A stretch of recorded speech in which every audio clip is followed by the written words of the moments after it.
أعوذ بالله من الشيطان الرجيم. بسم الله الرحمن الرحيم. أولما أصابتكم مصيبة قد أصبتم مثليها قلتم أنى هذا قل هو من عند أنفسكم إن الله على كل شيء قدير. وما أصابكم يوم التقى الجمعان فبإذن الله وليعلم الذين نافقوا وقيل لهم تعالوا قاتلوا في سبيل الله أو ادفعوا قالوا لو نعلم قتالا لاتبعناكم هم للكفر يومئذ أقرب منهم للإيمان يقولون بأفواههم ما ليس في قلوبهم والله أعلم بما يكتمون. أولما أصابتكم آیا هر کله چې تاسو ورسو مصیبت یو مصیبت قد اصبتم اولما اصابتکم آیا هر کله چې ورسید تاسو ته مصیبت یو مصیبت قد اصبتم یقینا تاسو رسولیو مثلیها دو چند هغې قلتم اوی تاسو ان هذا د کم ځای نه دی دا مصیبت قل وایه پیغمبر علیه السلام هو من عند انفسکم دا ته طرفه د نفسونو ستاسو نه دی ان الله علی کل شیء قدیر بېشک الله تعالی چې دی په هر یو څیز باندې قدرت لرونکی دی. وما اصابکم او هغه چې تاسو رسولیو یوم التقى الجمعان وما اصابکم او هغه چې ورسید تاسو ته یوم التقى الجمعان په هغه ورځ د یو ځای کېدو د دوو ډلو فبإذن الله پس دا په حکم د الله تعالی سره وليعلم المؤمنین او د پاره دی چې الله تعالی معلوم کی مؤمنانو لره وليعلم الذین نافقوا او د پاره دی چې الله تعالی معلوم کی هغه کسانو لره چې نفاق یې کړی دی. وقیل لهم او ویل شو دیتا تعالوا راشئ تاسو قاتلو جنگو کې تاسو فی سبیل الله په لار د الله تعالی کې او ادفعوا یا تاسو دفع کې دشمن لره قالو دی اوی لو نعلم قتالا کچری مونږه پیژندلې جنگ لره لاتبعناکم خامخا مونږ به تابعداري کړې وه ستاسو هم دوی للکفر کفر ته یومئذ په دا ورځ باندې اقربو ډېر نږدې شو منهم د دینا للایمان په نسبت د ایمان یقولون دی وایي بافواههم په خولو خپلو سره ما لیس فی قلوبهم هغه څه چې نشته دی په زړونو د دوی کې والله اعلم بما یکتمون الله تعالی ښه پوهیږي په هغه څه چې دوی پټوي. غزوه احد یو معمولی واقعه نه وه، په دې کې بلاشې حکمتونه او مصلحتونه وو. د دې وجې نه قرآن کریم په تفصیل سره په ډیرو آیاتونو کې په تقریبا 60 آیاتونو کې د غزوه احد بیان کړی دی. په دې آیاتونو کې هم د غزوه احد چې کم هزیمت شو کم شکست شو مسلمانانو ته د هغې بعد حکمتونه او علتونه بیاني. یو حکمت او مصلحت دام دی چې په دې شکست سره د منافقانو او د مؤمنانو پته ولګېده چې منافقان د میدان جنگ نه را واپس شو او هغوی ناشنا خبرې د خولې نه ښکاره کړې. الله تعالی عملي طور باندې خلکو ته وښودلو چې دا په کم میدان جنگ کې کلک او مضبوط پاتې شو دا کلک مؤمنان مسلمانان دي، او دا چې کم 300 کسان د لارې نه واپس شوي وو یا چا د خولې نه ګیلې شکوې ښکاره کړې دا منافقان دي. د دغه وخته پورې د منافقانو ښکاره پته نه لګېده. د بعضې د خولو نه بعضې خبرې به وتې لیکن نن هر چاته دغه 300 کسان صراحتا معلوم شو چې دا منافقان دي. دی پیغمبر علیه السلام سره ملګرتیا ونه کړه. یو حکمت او مصلحت دا مو چې تاسو د نبی علیه السلام خبره معمولی وګڼله، د هغې پوره خیال ونه ساتو، خلاف ورزي مو کړه، نو الله تعالی تاسو ته وښودل چې ګټلی شوی جنګ تاسو بیلو. بل په دې کې نورم حکمتونه دي.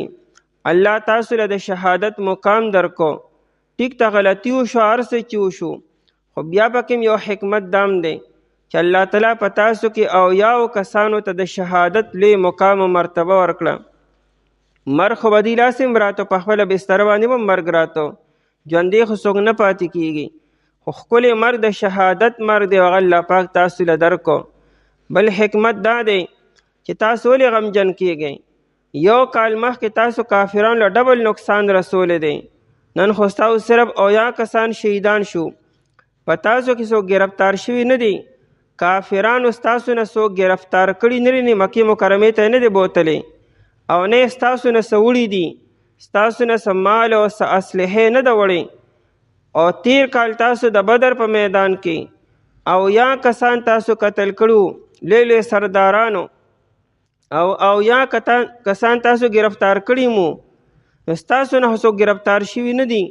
تاسو خو کافرانو ته دګنا نقصان تیر کال رسولی و، نو که څه کال تاسو ته لږ نقصان درو رسېدو او د هغې مقابله کې نیم په نیمه کم دی، نو دا دونه د خفګان خبر نه ده. نو معلومیږي دا چې دا څه کال تاسو ته کم شکست وشو، دا توهین او تذلیل ستاسو نه دی، صرف دا چې الله تعالی مدد ستاسو نه کو. او دا تیر کال چې الله تعالی ستاسو مدد کړو، دا ستاسو عزت او کرامت و چې الله ستاسو امداد وکړو، تاسو جنګ وګټو. نو دې باندې دونه غمجن کېدل او خفګان خبره نه ده. اولما اصابتکم، آیا هر کله اصابتکم چې ورسېد تاسو ته، اصاب یصیبو اصل کې دې ته وایي مصیبت، او اصاب دې ته وایي چې یو سړی یو نهه ولي او نهه پوره ولګي، ته په غشي باندې یا په لینده باندې یا په کمان باندې یا په ټوپک باندې ځان ته ټارګټ ایښودی، او هغه بالکل په منځ باندې ولې خطا نشي، دې ته ویل کېږي اصابه، او دې ته ویل کېږي مصیبت. دې مصیبت ته مصیبت ولې وي؟ د الله له طرف نه چې د کم انسان دپاره کم تکلیف لیکلی شوی وي، بیا خطا کېږي نه. د کم انسان دپاره چې مصیبت لیکلی شوی په هغه باندې به راځي. دا نه کېږي چې ګنې باران وریږي چې د چا په سر باندې راغی نو راغی، ګنې نه، دا اتفاقی خبرې نه دي، دا باقاعده لیکلی شوي خبرې دي چې دا مصیبت هم د دې انسان دپاره دی، هغه بل چاته نشي میلاویدی. نبی علیہ السلام مشکات شریف کی روایت تے د تقدیر بیان کی، نو کعب رضی اللہ تعالیٰ عنہ ته چې اے کعبہ په دې خبره ځان ښه پویه کا، انما اصابک لم یکن لیخطئک، الله چې ستا لپاره کم تکلیف لیکلی دی دا به هم تا ته در رسیږي، دا ستا نه خطا کیدی نشي، دا نشي کیدی چې ستا په ځای هغه بل ته په غلطۍ سره ورسي. غلطی د انسان په انتظام کې راځي، د الله په انتظاماتو کې تدبیر کې غلطی نه راځي. او ځان په دې خبره هم پویه کا چې کم څیز ستا په قسمت او تقدیر کې نشته، ستا په نصیب کې شته نه، نو دا تا ته چرې هم نشي میلاویدی. بس که په دې جمله باندې مونږ ځان پویه کو چې کم څیز دپاره مونږ ډېر کوشش وکړو بیا مونږ ته میلاو نه شو، نو پوه شه دا زما په نصیب کې نه و، ورنه ما خو کوشش کړی دی. او چې کم څیز ستا په نصیب او قسمت کې دی دا ستا نه څوک اخیستی نشي که ټوله دنیا مخالفت وکړي. نو مصیبت ته مصیبت ځکه وي چې دا د انسان دپاره لیکلی شي او په انسان باندې به راځي. اولما اصابتکم، آیا هر کله چې ورسېد تاسو ته مصیبت مصیبتو، د غزوې احد په دې موقع باندې اګوره مصیبتون یې ووایي، په هر یو مصیبت باندې مؤمن مسلمان ته الله تعالی اجر ورکي. داسې یو مصیبت په دنیا کې نشته دی چې مؤمن مسلمان ته ورسیږي او مؤمن مسلمان ته په اجر ونه ملاویږي، ګناهونه معاف کیږي، اجر او ثواب سوا کیږي. دا ډېر لوی مصیبت و. نبی علیه السلام خو دا فرمایي که چېرې د یو انسان د پیزار دا چړیو دا تسمه اوشلیږي، په دې باندې الله تعالی انسان ته اجر او ثواب ورکي. نبی علیہ السلام کور تشریف فرماو، ډیوه لګېدلې وه، هغه ډیوه مړه شوه. نو نبی علیہ السلام انا لله و انا الیه راجعون وی. نو عایشې رضی الله تعالی عنها وی ولې دا مصیبت دی، دا ډیوه مړه کېدل دا ولې مصیبت دی چې تاسو انا لله و انا الیه راجعون وی؟ نبی علیہ السلام وی فرمایلو چې کل ما ساء المؤمن فهو مصیبتنو، وی هر هغه څه چې مؤمن غمجن کی او مؤمن ته تکلیف ورسی او مؤمن په پریشان شو دا مصیبت دی او په مصیبت الله تعالی اجر ورکي. نو دا ډیوه مړه کېدلو دا هم واقعا مصیبت دی او په دې الله پاک انسان ته اجر ورکي. نو وی فرمایل مصیبت دا مصیبتو، یعنی څه مطلب په دې کې ستاسو بلا فایدې وشوې، د الله په لاره کې ستاسو په بدن باندې زخم راغی، د توري ګزار راغی، د نیزي ګزار راغی. حدیث کې خدا راځي چې د کم انسان په بدن باندې د الله د لارې دوړه پرېوته په دې جهنم اور حرام دی، چې لا د الله په لاره کې ستا په بدن د توري او د نیزي ګزار راغی، په دغه بدن خو به طریقې ولا د جهنم اور حرام دی. نو دونه لوی سعادتونه الله تعالی تاسو له درکړو، په ظاهره کې خو شکست دی، خو دننه پکې الله چې کوم خیر ایښودی عین تاسو خبر یې.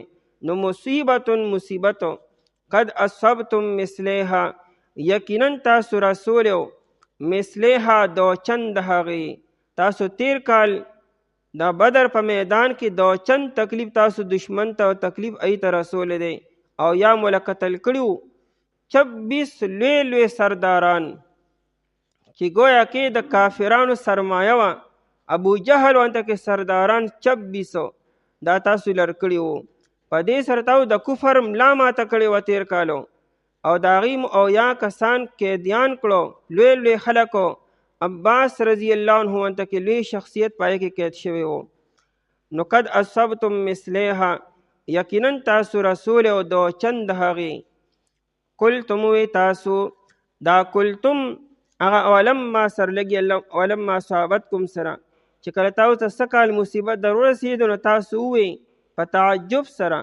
قلتم کې دا وینا د تعجب په انداز کې، اصل کې جنگ چې کله وشو او صحابه واپس شو مدینه منورې ته، نو ظاهره خبر خلک بیا تفسیری کی.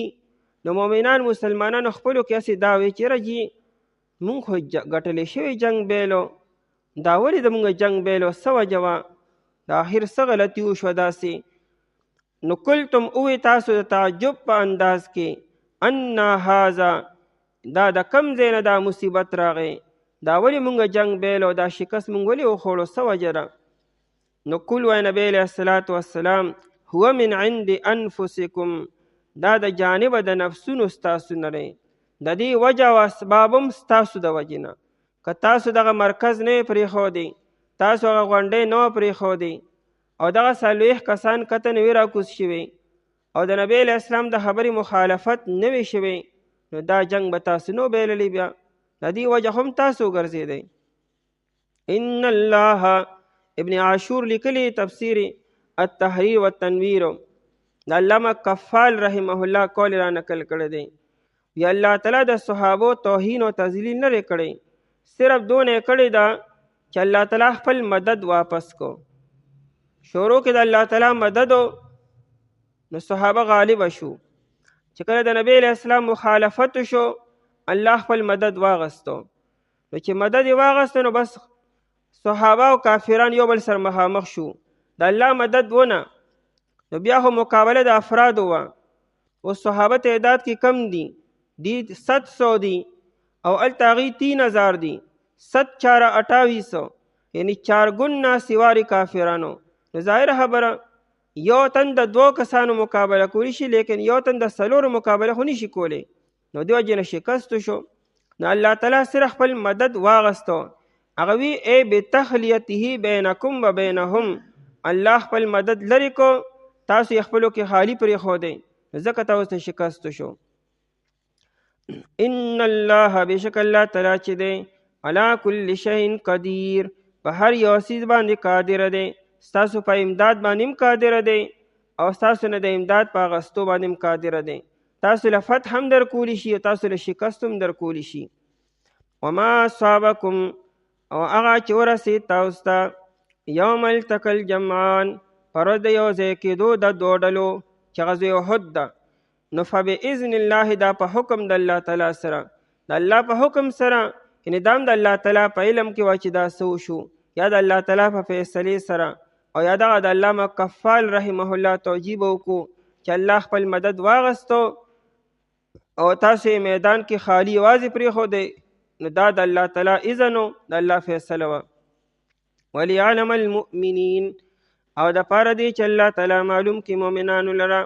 په دې کې بلا خیر و بیا ټیک ته شکست شو په ظاهره کې، لیکن حکمتونه او فایدې پکې ډېرې دي. یو دا وشوه چې تاسو ته منافقان معلوم شو او کلک مخلص مؤمنان معلوم شو. وليعلم المؤمنین او د پاره دی چې الله تعالی معلوم کې مؤمنانو لره، او وليعلم الذین نافقوا او د پاره دی چې الله تعالی معلوم کې هغه کسانو لره نافقو چې منافقان دي، منافقت اختیار کړی دی. کله چې داسې قسمه خبره قرآن کې راشي چې الله معلوم کی، د دې مطلب دا نه چې الله ته تر دې ساعته پورې معلوم نه دي.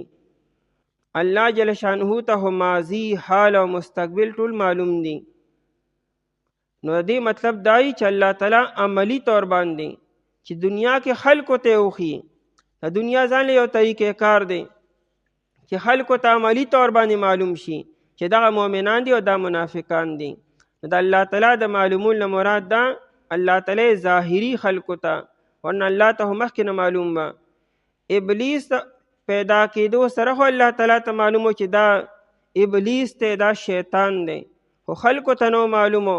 خلکو دا پرهیزګار دی، جناتو کې یو پرهیزګارو، فرشتو ته هم پرهیزګار ښکارېدو. هغه د زرګونو کالو هغه خباست چې دکې دننه پروتو، نو الله تعالی په ښکاره کو خلکو ته چې دا آدم علیه السلام ته سجده ونه کړه، نو څونه جرأت ځان کې پیدا کو. نو دا نه چې دا په دغه ورځ الله تعالی ته معلوم شو چې ښه دی خو داسې و، نه، الله تعالی مخکې نه معلوم و، خو خلکو ته په دغه ورځ باندې ظاهر شو، ښکاره شو. نو الله جل شانه ته خو دا منافقان د مخکې نه معلوم و چې دا منافقان دي، خو په دغه ورځ باندې الله تعالی خلکو ته ښکاره کړو چې دا منافقان دي. وقیل لهم او ویل شو دوی ته تعالوا راشئ تاسو. دا چې کله 300 کسان د لارې نه واپس کېدلو، نو د جابر رضی الله عنه والد صاحب چې دی عبدالله بن عمر بن حرام الانصاری رضی الله تعالی عنه دا ورته ووایي، عبدالله بن ابی بن سلول ته چې دا تاسو څه کوئ، کوم خوا ځئ، ولې واپس کېږئ، راشئ میدان ته. هغه کافران راغلي 2 ورځې وشوې، میدان جنگ ګرم دی، تاسو د الله نبي چا ته پرېږدئ، راځئ اوس موږ سره دې وخت کې یو ځای شو چې جنګ وکړو. دا ورته د جابر رضی الله عنه والد صاحب ورته ووایي، قیل لهم وویل شي دوی ته، یعنې مسلمانانو ورته ووایي د منافقانو ته، تعالوا راشئ تاسو، یعنې واپس کېږئ ما راشئ میدان ته. قاتلو جنگ وکئ تاسو فی سبیل الله د الله په لاره کې، یعنې راشئ دا خو جهاد فی سبیل الله دی، د الله په لاره کې جهاد وکئ، میدان جنگ نه تېښته کول خو لوی ګناه دی. او ځکه چې جنگ نه کوئ نو کم از کم د مدینې منورې دفاع خو کم از کم وکئ، مدینه منوره خو کم از کم مضبوطه کئ. مطلب دا و چې مدینه منوره کې خو تاسو موسیږئ، ستاسو زنانه او ستاسو ماشومانو موسیږي. که چېرې فرق دا کافران غالبه شو او دوی د میدان نه مدینې باندې رالو او دلته کې حمله وکړه، نو ستاسو د ماشومانو د زنانو ستاسو هم بچ پاتې نه شي. نو چې هلته موږ مخنیوي وکړو د کافرانو، نو کافران به کم از کم مخکې رانه شي. نو که تاسو کم از کم جهاد فی سبیل الله نه کوئ او د آخرت دپاره جنگ نه کوئ، نو کم از کم د دنیا دپاره هوکئ، د خپل کور او خپل ماشومان او خپل زنانه او مدینه منوره کم از کم محفوظ کئ. او دفعو یا تاسو دفع کئ دشمن لره. نو دی عبدالله بن ابی بن سلول ورته وایي چې نه، وی دا جنگ د سره دی نه، وی دا خو تاسو خودکشي کوئ. وی چرته 3000 کسان او چرته 1000 کسان مقابله کولی شي. وی چرته 3000 چې دومره لوی ساو سامان سره راغلی دي او سره دي، او د تیر کال هغه سوخ یې ړکې دی، هغه غوسه یې په ړکې د بدر هغه، او دی راغلی په دې ارادري، نو څنګه به دې مقابله موږ وکړو. وی دا تاسو خودکشي کوئ. د یو څو نوجوانو صحابو په خبرو کې راغلي او میدان جنگ ته ځئ، زموږ په فیصله خو تاسو عمل نه کوئ. وی دا جنگ د سره دی نه، دا خودکشي ده.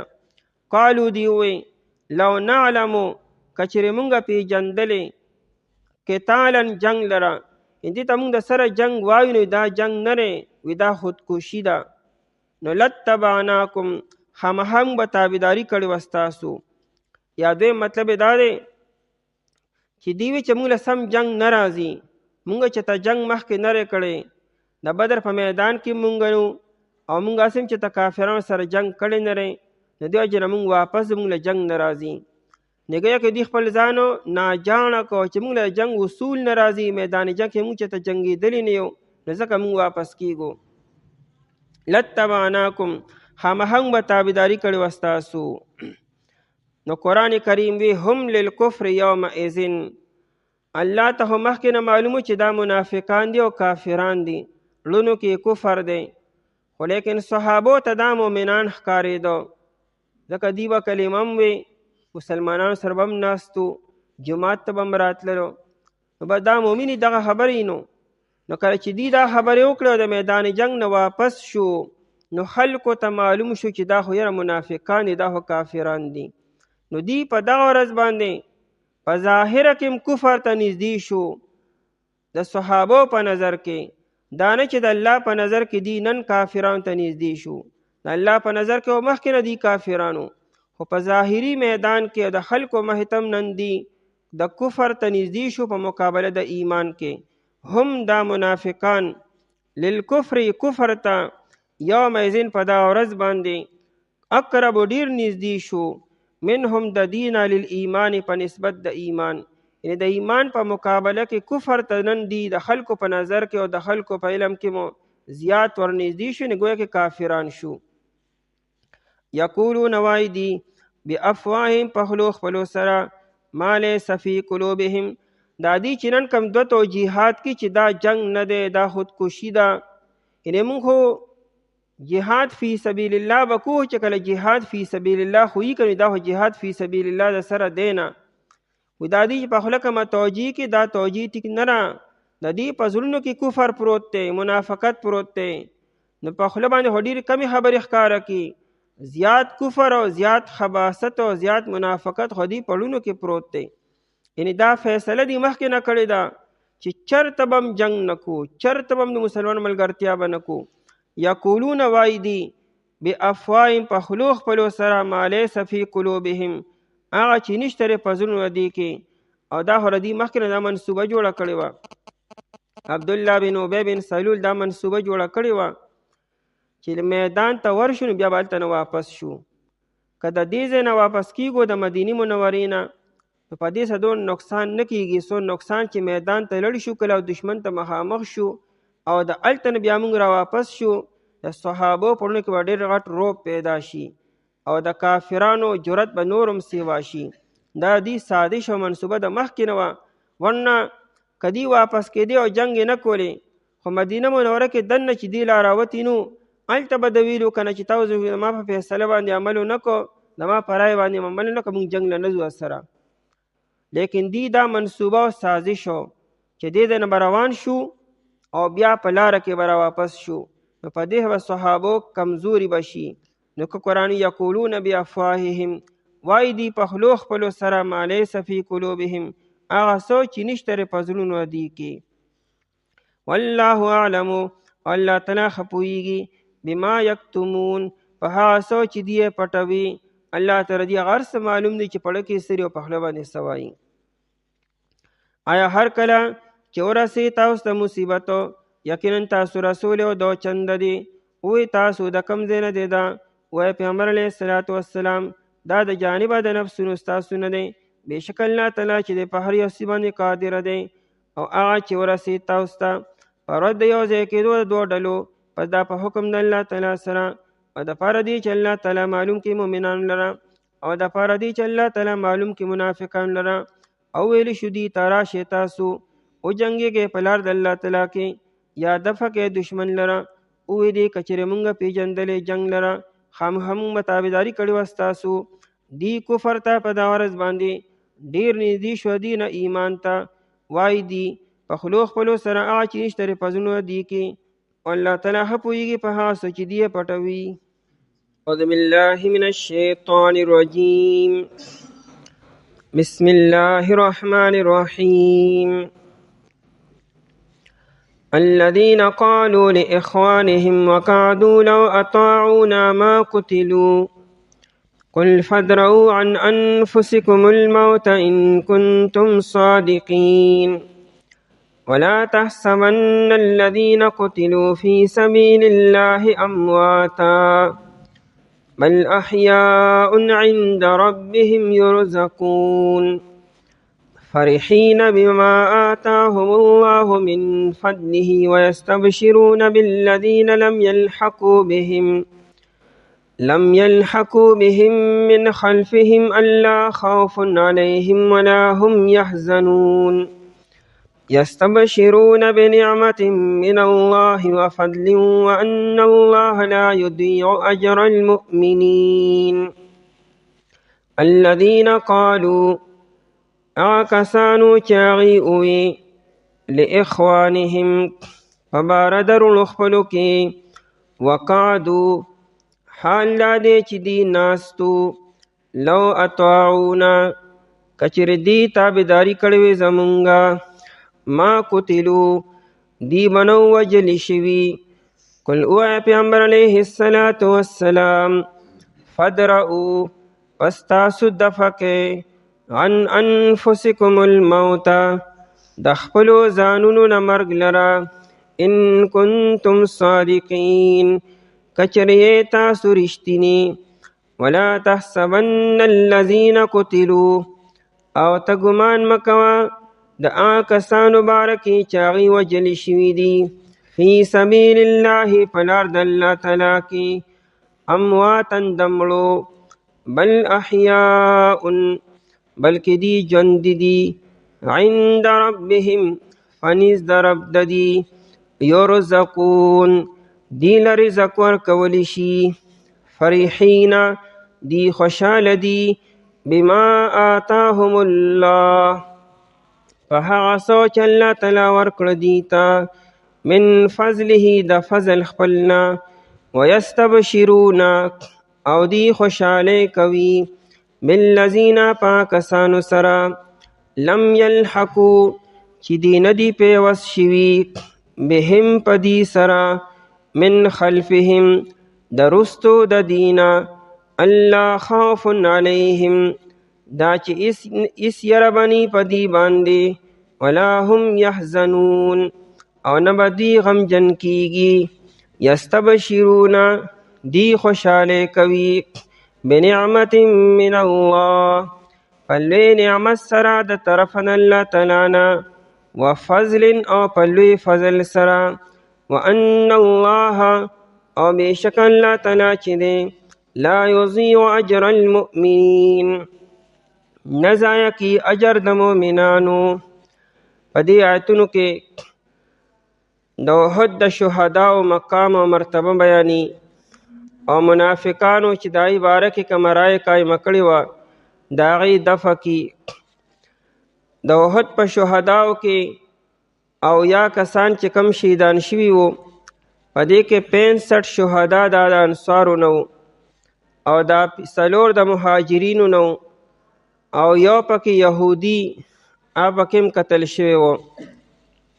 په دې 65 انصارو کې زیاتر د خزرجو 41 صحابه کرام رضی الله تعالی عنهم دا د خزرج قبیله وو او 24 دا د اوس قبیله وو.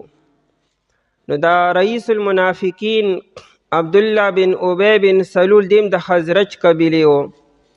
نو دو او نور منافقانو وی چې دا زمونږ د قبیلې چې کوم 41 د خزرج صحابه شهیدان شو چونکه قبیله خو یو وه نو دی وی که چېرې دا 41 کسان نه وی تلی میدان جنگ ته زمونږ خبرې منلې وې او مونږ سره د لارې نه واپس شوی وې نو میدان جنگ کې به دی نه قتل شوي.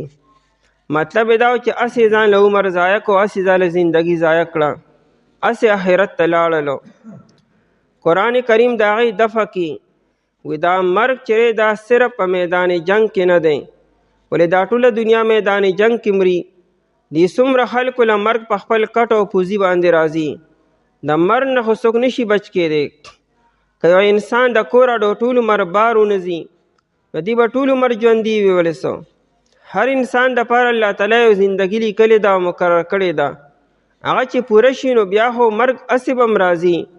بیا د مرګ اسباب دي چې دې میدان جنگ ته لړ او د کافر د لاسه ولګېد او دې پلانکي سبب باندې دې پلانکي سبب باندې نو دفع وکړه قرآن کریمو چې دا ټیک ته تاسو خو میدان جنگ ته رانلئ او کور کې پاتې شوئ، نو زه تاسو د خپل ځان نه مرګ دفع کړئ که نه. تاسو له دې مرګ بیا رانشي، حالانکې تاسو له به مرګ راځي. بېشکه مدینه منوره کې به یا کور کلي کې به مرګ به تاسو له هم راځي.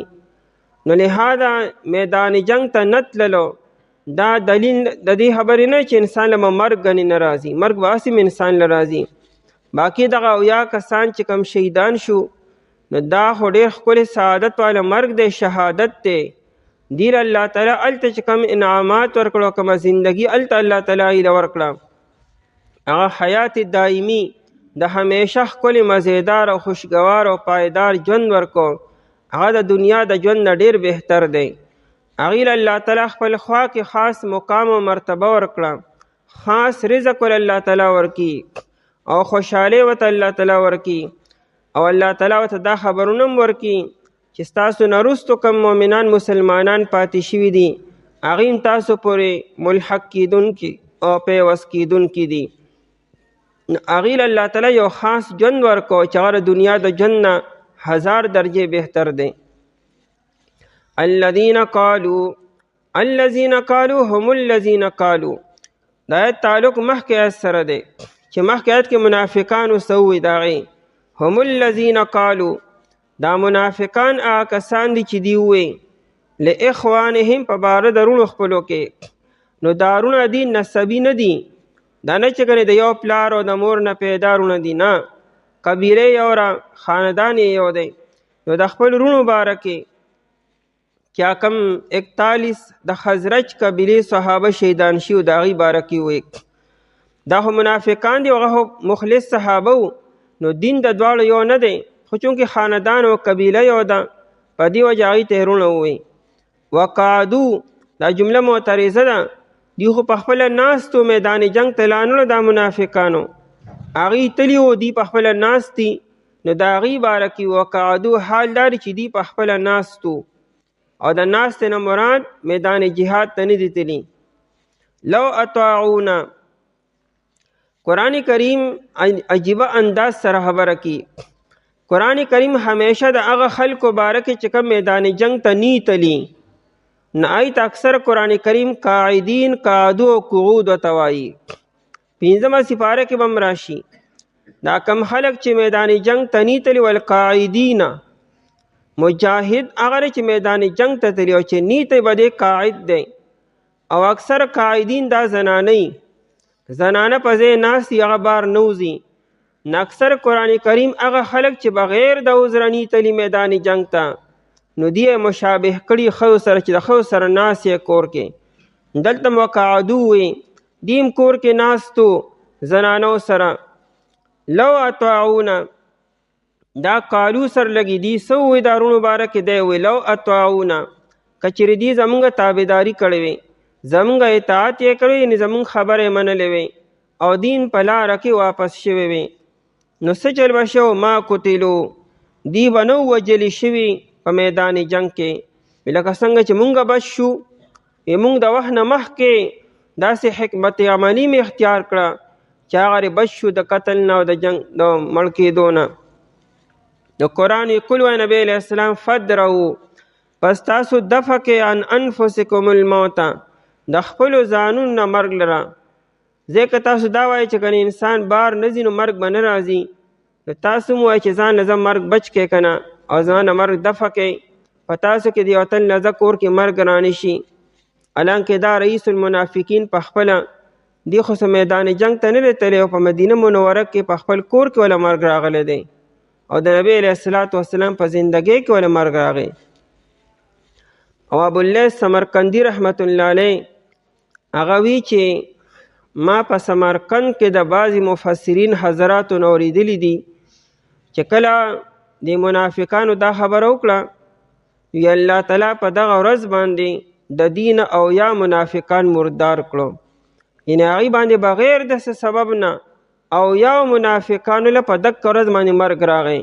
د قرآن کریم دغه خبره کوي چې دا سو دا او یا منافقان بغیر د څه وجې نه مړه شو، ولې دې میدان جنګ ته تللي سو زه دیرې د خپل ځانه مرګ دفع کي که نه. او دا خبره قرطبي را نقل کړې ده په دې ځای کې قل فدروا عن انفسکم الموت، پس دفع کوئ تاسو د خپل ځان نه مرګ لره ان کنتم صادقین، کچریې تاسو رښتیني رښتیا وایې په دې خپله دعوه کې. ولا تحسبن الذین قتلوا، د آیتونو کې د چې کوم اویا کسان شهیدان شوي دي د هغې د ورثاو دپاره او د نورو مؤمنانو دپاره لویه تسلي ده چې په دې خبره مه خفه کېږئ چې زمونږ اویا صحابه شهیدان شو. ټیک ته په ظاهره کې تاسو د هغې په وینو کې لت پت ښکاري، تاسو دا ښکاري چې حمزه رضی الله تعالی عنه شهید شو په بې دردۍ سره او دغه مسله وشوه چې دغه شونډې پرې کړی شوې، دغه پوزه پرې کړی شوه، دغه غوږونه پرې کړی شو، سینه وله کولو کړی شوه. بېشکه تاسو ته ښکاري چې په وینو کې لت پت او ټوکړې ټوکړې پراته دي صحابه، خو دې له چې الله تعالی هلته کم ژوند ورکو، کم حیات ورته ورکو، کم نعمتونه ورته الله تعالی ورکي، نو د دنیا د ژوند نه ډېر بهتر دی. نو په ظاهره کې تاسو ته نقصان ښکاري او حقیقت کې ډېر لویه کامیابي ده.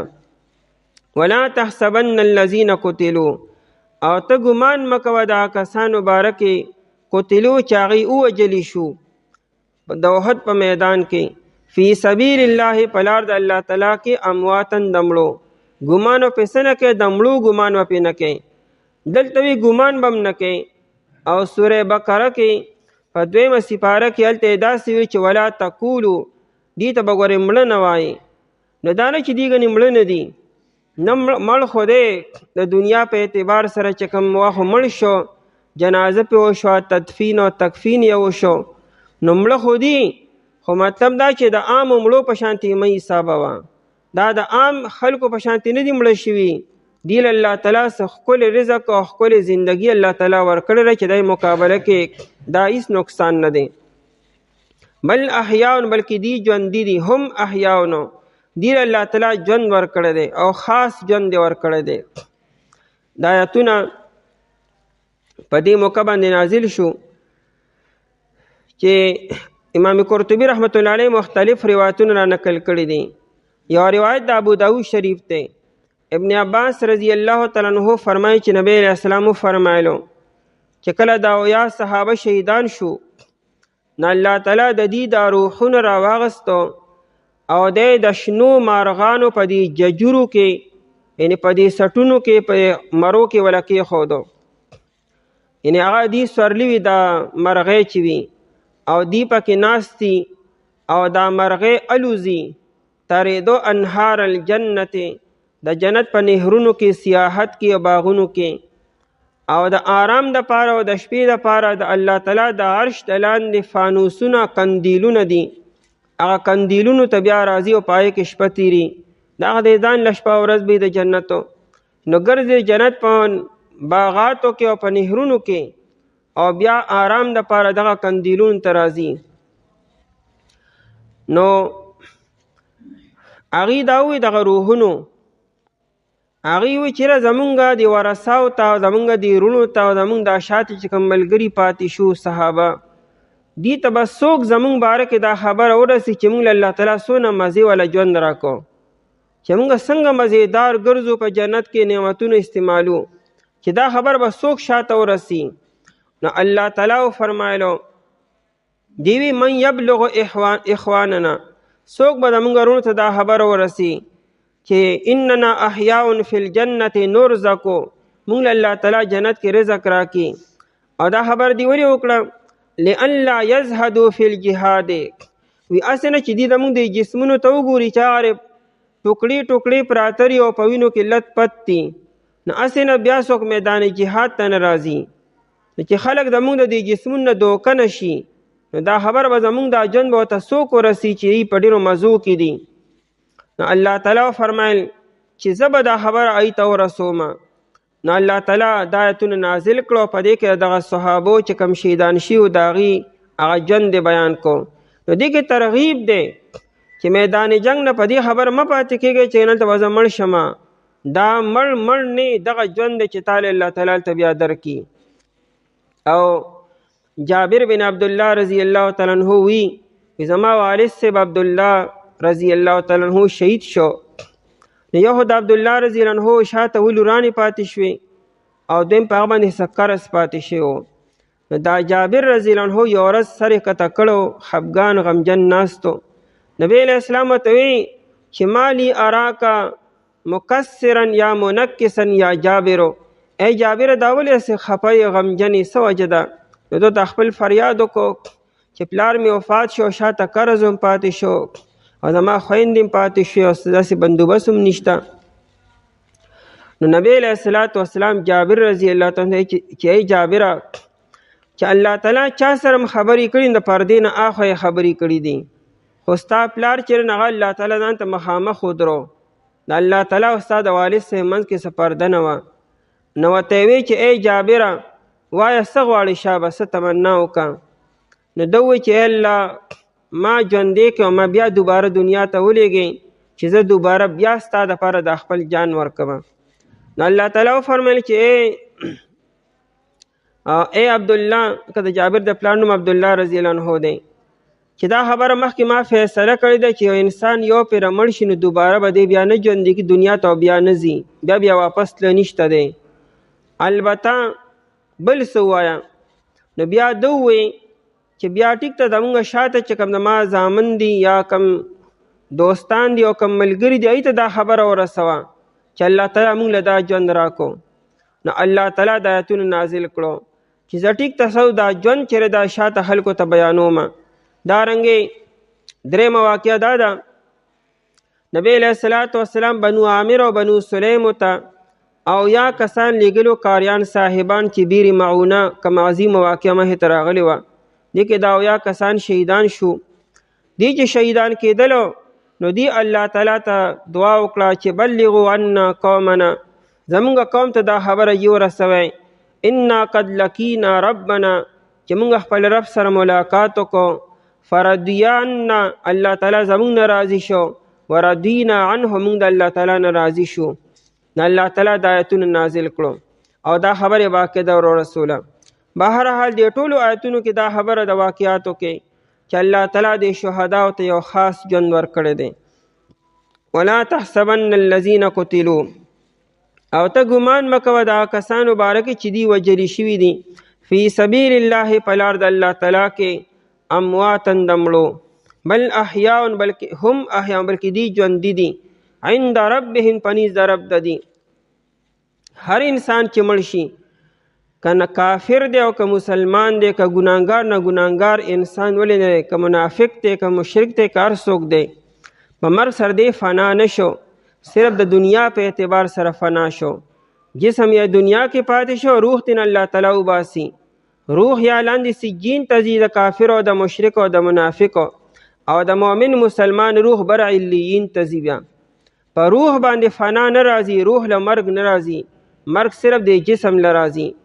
مرګ نوم د انتقال دی چې صرف دا روح د دې عالم نه بل عالم ته منتقل شو.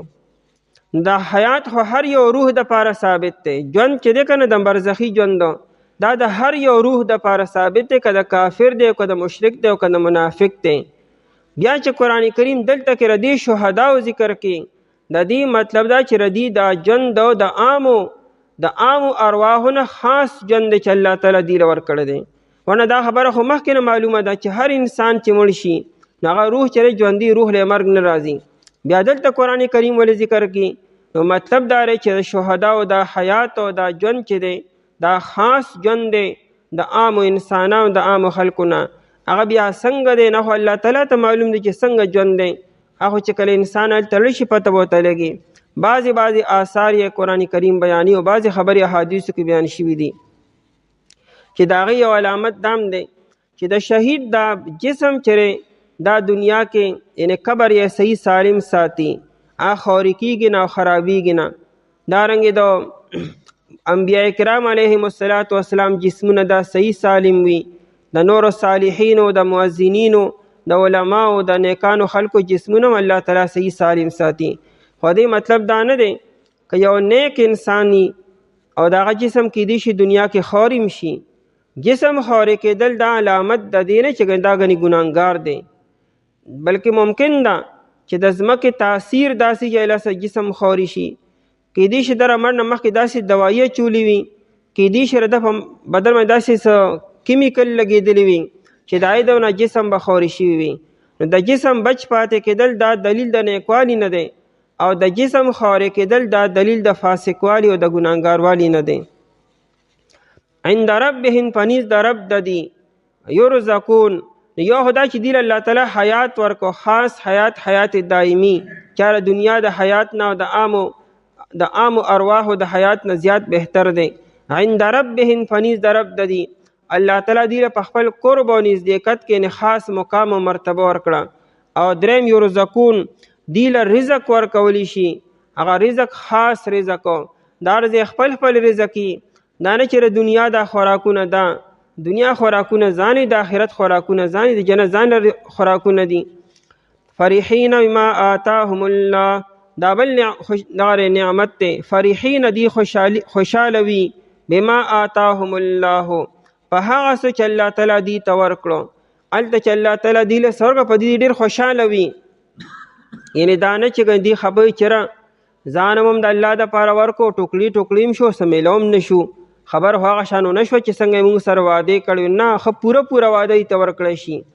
بما آتاهم الله په هغه څه چې الله تعالی دی ته ورکړو، من فضله د فضل خپلنا، من فضله ووې دا څه چې هلته میلاویږي دا به د الله تعالی فضل وي، یعنې دا نه چې دا ستا د عمل ګنې خو بدله ده، ستا عمل خو لږ دی او بدله ډیره زیاته ده.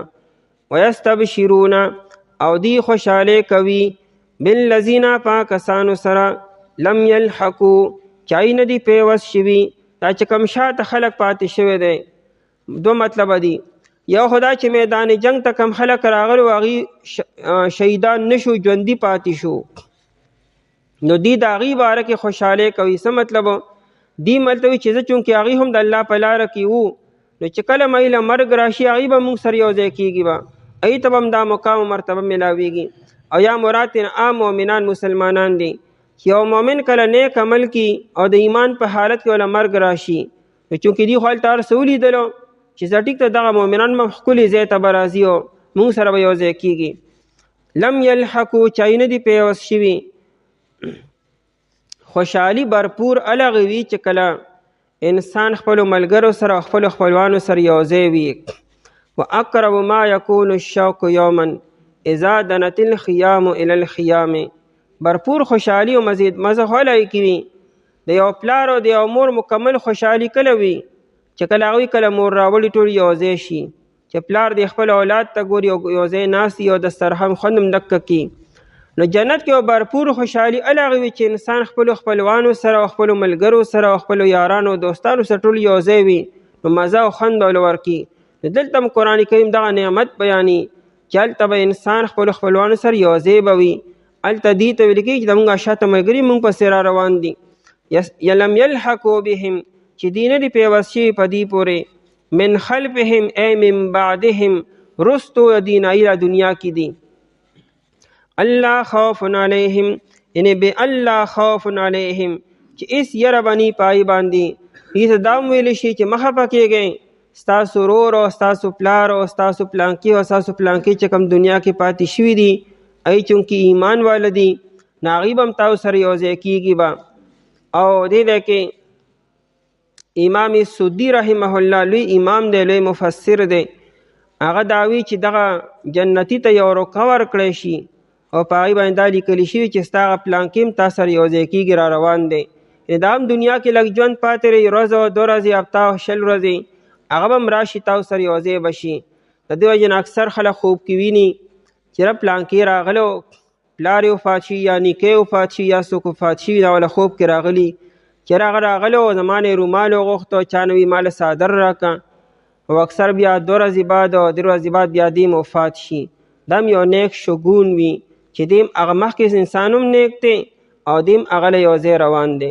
نو دا د امام سودي رحمه الله د قول نه مې تایید معلومیږي چې هلته چې کوم مخکې مړ شوی دی هغه ته دا روکه ورکړی شي چې ستا پلانکي هم تا سره یو ځای کېدو عنقریب. عثمان رضی الله تعالی عنه چې په کوم ورځ شهید کېدو نو په اکه سره د روژه وه، نو د خوب ولیدو چې نبی علیه الصلاة والسلام او دا نور صحابه راغلي ورته ویل چې عثمانه نن ماښام به روژه موږ سره یو ځای ماتې، او په یک ورځ بیا د مازدیګر کې بیا شهید شو. نو دا بلا داسې بلا شي واقعات مخې ته راغلي دي چې انسان مخکې نه ورته بیا خوب کې په مختلفو طریقو سره یو خبر ملوي چې دی هلته روان دی. الله خوف علیهم دا چې نه به یې سیره په دې باندې ولا هم یحزنون او نه به دی غمجن کیږي. یستبشرون دی خوشحالي حاصلوي بنعمت په لوی نعمت سره. الله دی له یو لوی نعمت ورکړو چا جنت یا مغفرت دی من الله یا طرف د الله تعالی نه، و فضل او لوی فضلو د جنت بیا درجاتو لوی لوی مراتبو. وان الله بشک الله تعالی چې دی لا یضیع اجر المؤمنین نه ضایع کی اجر د مؤمنانو. الله به دې چا اجر هم نه ضایع کی. الله زموږ هم دغه جنتونه سره د نعمتونو نصیب کی. هغه کسان چې دی وي په باره د وروڼو خپلو کې حال دار چې دی ناست ور جهاد نه که چېرې دوی تابعداري کړې زمونږه نه به دوی وجلي شوي. وایي نبی علیه الصلاة والسلام پس دفع کې تاسو د خپلو ځانونو مرګ لره که چېرې تاسو رښتیني او ته ګمان مه کوه په باره دا کسانو کې چې وجلي شو په لار د الله تعالی کې د مړو، بلکې دوی ژوندي دي په نیز د رب د دوی رزق ورکولی شي. خوشحاله دي په هغه څه چې الله تعالی ورکړه دوی ته د فضل خپل نه، او دوی خوشحاله کوي په هغه کسانو سره چې نه دي پیوست شوي په دوی پورې وروستو دي نه دا چې هېڅ یره به په دوی باندې نه به دوی غمجن کېږي، او دوی خوشحالي کوي په لوی نعمت سره طرفه د الله تعالی نه او په لوی فضل سره. او بېشک الله تعالی چې نه ضایع کوي اجر د مؤمنانو. اعوذ بالله من الشیطان الرجیم بسم الله الرحمن الرحیم. الذين قالوا لإخوانهم وقعدوا لو أطاعونا ما قتلوا قل فادرؤوا عن أنفسكم الموت إن كنتم صادقين ولا تحسبن الذين قتلوا في سبيل الله أمواتا بل أحياء عند ربهم يرزقون فرحين بما آتاهم الله من فضله ويستبشرون بالذين لم يلحقوا بهم من خلفهم ألا خوف عليهم ولا هم يحزنون يستبشرون بنعمة من الله وفضل وأن الله لا يضيع أجر المؤمنين. الذين قالوا کسانو چې هغوی ووی لإخوانهم په باره د وروڼو خپلو کې وقعدو حال دا دی چې دی ناستو لو اطاعونا که چېرې دی تابعداري کړې وې زمونږه ما قتلو دی به نه وژلي شوي. قل ووایه پیغمبر علیه الصلاة والسلام فادرؤوا پس تاسو دفع کې عن انفسکم الموت د خپلو ځانونو نه مرګ لره ان کنتم صادقین که چېرې تاسو رښتیني.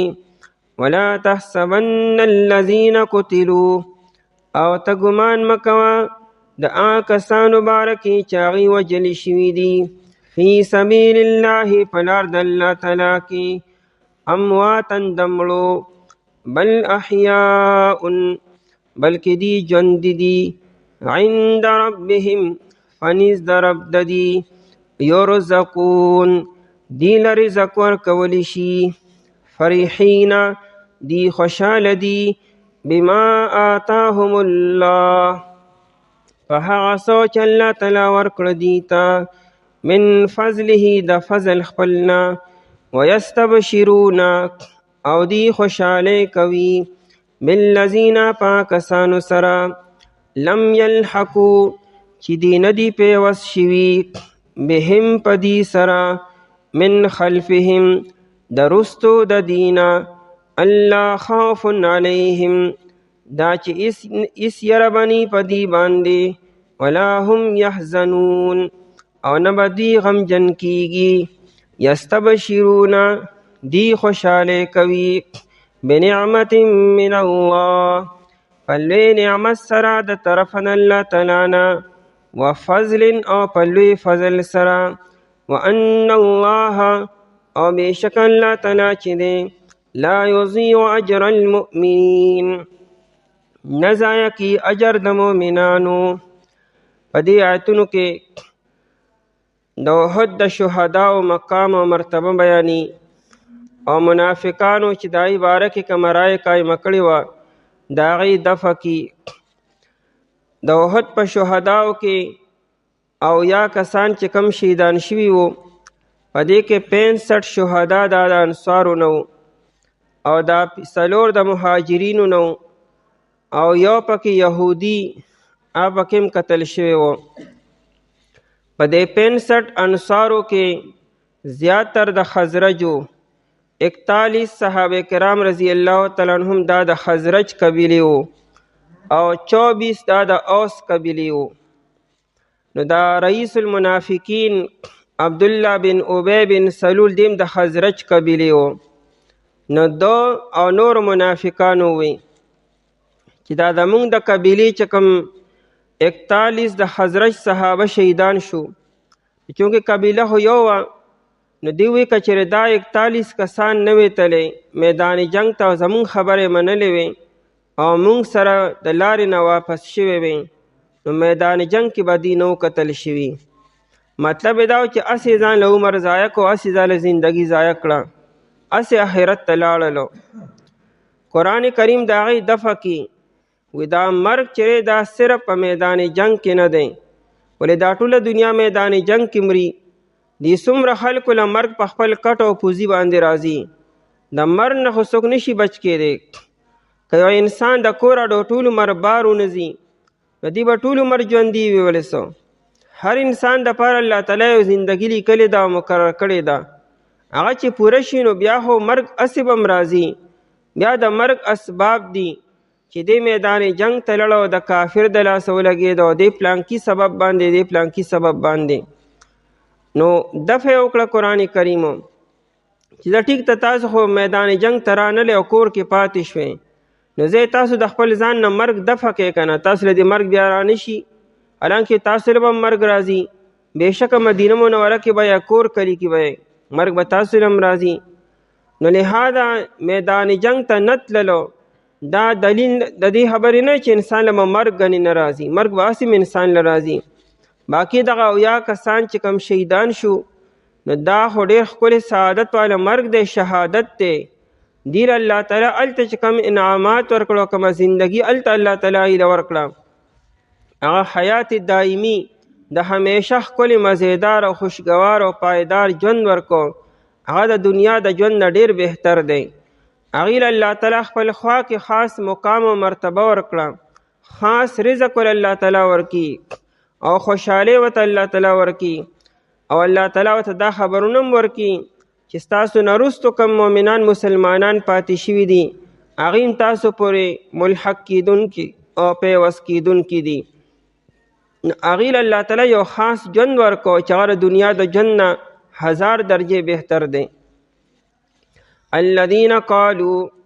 الذين قالوا هم الذين قالوا دا تعلق مخکې آیت سره دی چې مخکې آیت کې منافقانو څه ووایي د هغې هم الذين قالوا دا منافقان هغه کسان دي چې دی ووایي لاخوانهم په باره د رونو خپلو کې نو دا رونه دي نسبي نه دي دا نه چې ګنې د یو پلار او د مور نه پیدا رونه دي نه قبیله یو را خاندان یو دی نو د خپل رونو باره کې کیا کم 41 د خزرج قبیلې صحابه شهیدان شي د هغې باره کې وایي دا خو منافقان دي هغه مخلص صحابه وو نو دین د دواړو یو نه دی خو چونکې خاندان او قبیله یو ده په دې وجه هغې ته رونه ووایي وقعدو دا جمله معترضه ده دی خو په خپله ناستو میدان جنگ ته لانلو دا منافقانو هغې تلي وو دی په خپله ناستي نو د هغې باره کې وقعدو حال دا دی چې دی په خپله ناستو او د ناستې نه مراد میدان جهاد ته نه دي تلي.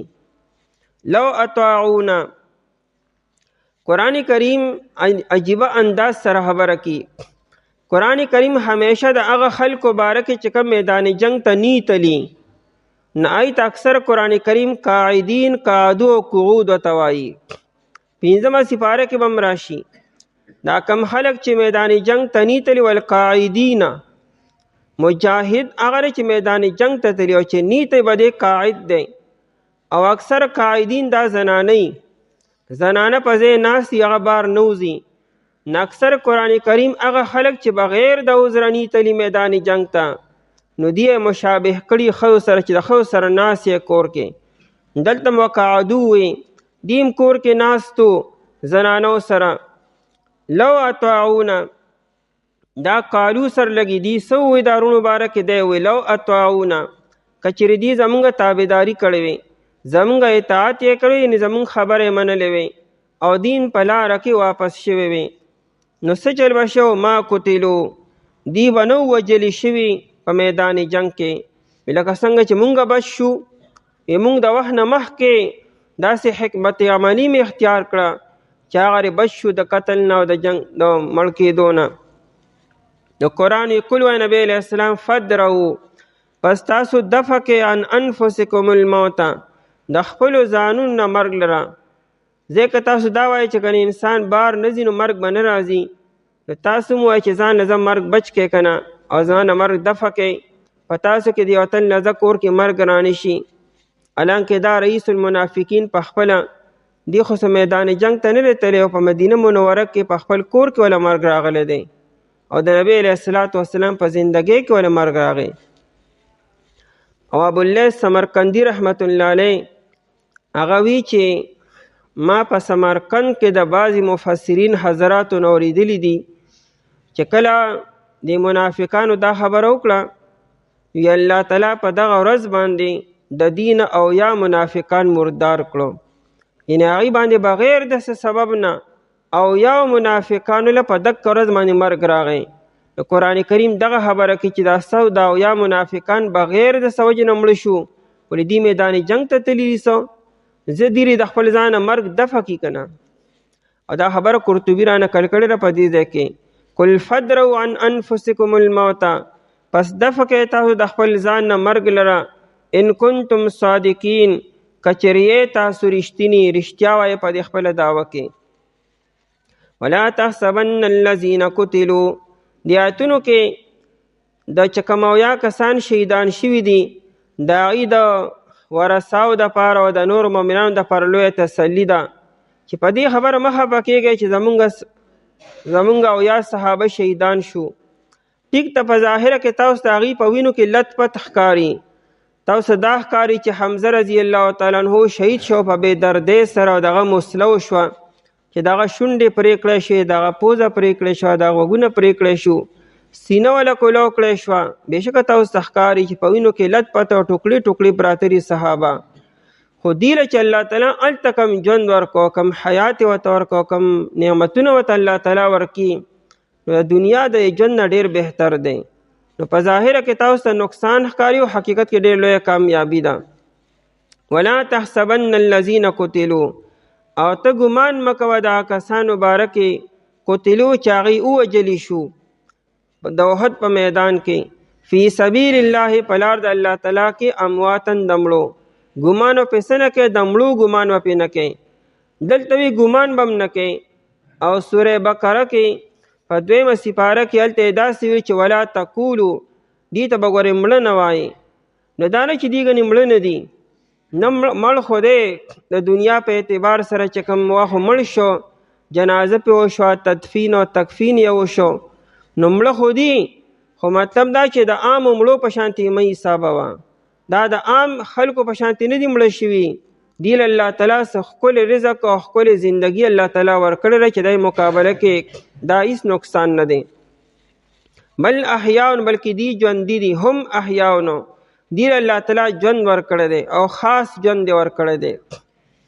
دا آیتونه په دې موقع باندې نازل شو چې امام قرطبي رحمت الله علیه مختلف روایتونه را نقل کړي دي یو روایت د ابو داود شریف ته ابن عباس رضی الله تعالی عنہ فرمایي چې نبی علیہ السلام فرمایلو چې کله دا اویا صحابه شهیدان شو نو الله تعالی د دې د روحونه راواغستو او د شنو مارغانو په دې ججرو کې یعنی په دې سټونو کې په مرو کې ولا کېښودو یعنی هغه دې سورلي وي دا مرغۍ چې وي او دی پکې ناستي او دا مرغۍ الوزي تریدو انهار الجنت د جنت په نهرونو کې سیاحت کې او باغونو کې او د آرام د پاره او د شپې د پاره د الله تعالی د عرش د لاندې فانوسونه قندیلونه دي هغه قندیلونو ته بیا راځي او پای کې شپه تیري دغه د ځان له شپه ورځ به د جنتو نو ګرځي جنت په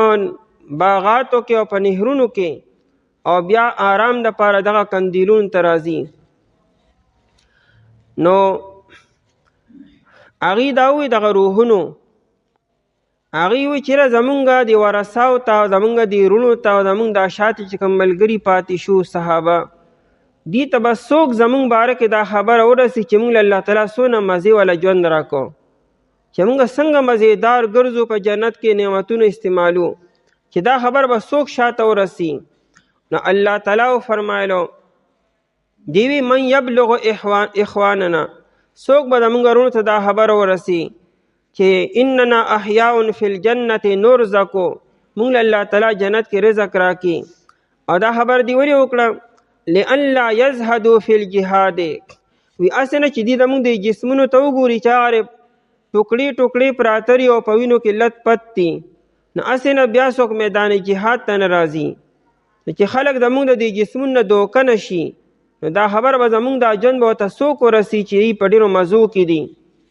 نو الله تعالی فرمایل چې زه به دا خبره هغوی ته ورسوم نو الله تعالی دا آیتونه نازل کړو په دې کې دغه صحابو چې کوم شهیدان شوي د هغې هغه ژوند دی بیان کو نو دې کې ترغیب دی چې میدان جنگ نه په دې خبر مه پاتې کېږئ چې هلته به زه مړ شمه دا مړ نه دغه ژوند دی چې تاله الله تعالی ته بیا درکړي او جابر بن عبدالله رضی الله تعالی عنہ وی زما والد صاحب عبدالله رضی الله تعالی عنہ شهید شو نو یو د عبدالله رضی الله عنہ شاته ولورانې پاتې شوې او دویم په هغه باندې سکرس پاتې شوی نو دا جابر رضی الله عنہ یو ورځ سر یې کته کړو خفګان غمجن ناستو نبی علیہ السلام ورته وی چې مالی اراکا مکسرا یا منکسا یا جابرو ای جابر دا ولې هسې خفه یې غمجنې څه وجه ده نو ده ته خپل فریاد وکړو چې پلار مې وفات شو شاته قرض هم پاتې شو او زما خویندې هم پاتې شوې او